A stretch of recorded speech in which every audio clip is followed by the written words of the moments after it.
Je pense qu'on doit faire attention, ça peut être catastrophique si nous ne prenons pas garde. Le secrétaire général de l'OMS vient de dire ce matin en disant qu'il faut que l'Afrique se réveille. Ce n'est pas la blague, c'est que nous avons peur que ce soit comme la fièvre de Hong Kong qui a fait 5 millions de morts au début du siècle.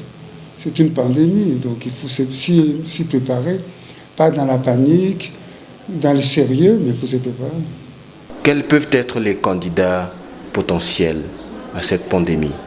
On pensait au départ, les gens les plus exposés, c'est les gens de certain âge, au-delà des 70 ans.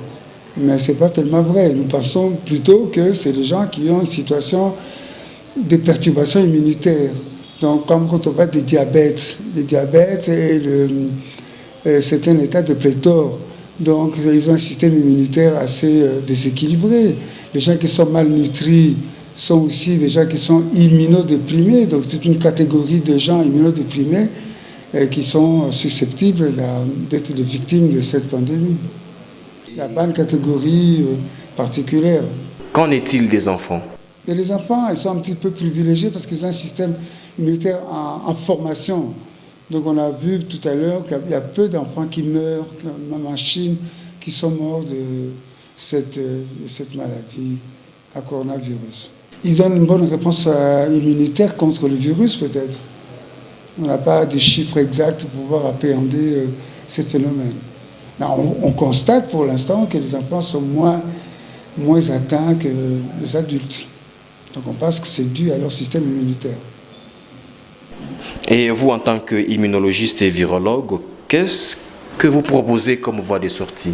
Dans mon protocole, il y a des interférents. Je vois en France, ils ont commencé à utiliser la chloroquine. Dans mon protocole, il y a la chloroquine. Mais différemment de tous les protocoles qui existent actuellement dans le monde, il n'y a aucun protocole qui utilise les antioxydants. C'est simple, antioxydants, c'est comme les vitamines C. Pourquoi? Parce que les gens sont stressés. Cette maladie stresse les gens. Et le stress, c'est une cause importante des mutations virales. Et c'est même en Chine, aujourd'hui, on nous parle de même SRAS-CoV-2, on nous dit qu'il a muté en 2 souches. Donc tout ça, c'est dû au stress oxydant. Nous sommes les seuls approche originale à ajouter les antioxydants dans notre protocole. Vous me posez la question, qu'est-ce que je propose? Je propose un protocole congolais. Ça utilise 3 molécules. Ça utilise les interférons, ça utilise la chloroquine et ça utilise les antioxydants combinés. Voilà notre protocole. Prenons une ville comme Lubumbashi. 5, 10, 20 cas de coronavirus détectés. Comment gérer la situation? Du point de vue il y a des cellules de riposte. On a été en conférence avec le ministre de la Santé. Le gouvernorat de Haut-Katanga a pris des précautions du point de vue structure contre cette pandémie. Il va y avoir des caméras thermiques qui vont être aux frontières. Ils ont prévu la quarantaine, des isolements des gens qui arrivent et ils ont adhéré à notre prise en charge avec nos molécules.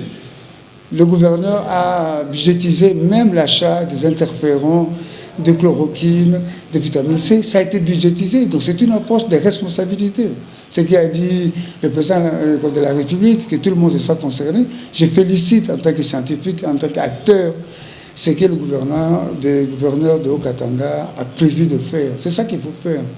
Ce n'est pas dans la panique, c'est dans le sérieux. Prévoir comment prendre en charge les gens. Parce que dans tous les cas, si vous enfermez, vous mettez les gens en isolement. C'est bien. Mais vous leur donnez quoi? Vous les mettez en isolement. Ils restent jusqu'à mourir. Il faut une prise en charge. Les Français, nos amis français qui travaillent avec nous, quand ils ont des malades, ils s'essaient des molécules. On appelle ça une approche compassionnelle.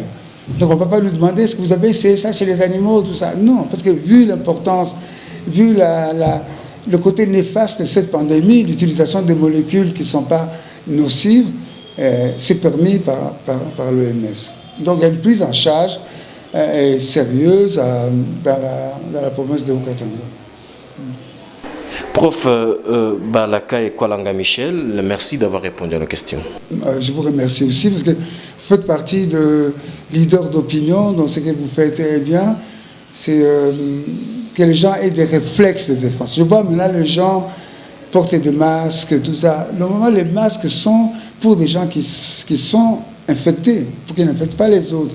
Vous n'allez pas délapider les pharmacies et tout ça, parce que quand on va avoir besoin, il n'y en aura plus. Je vois les gens qui se baladent comme si c'était la mode avec des masques. C'est pas comme ça qu'il faut faire.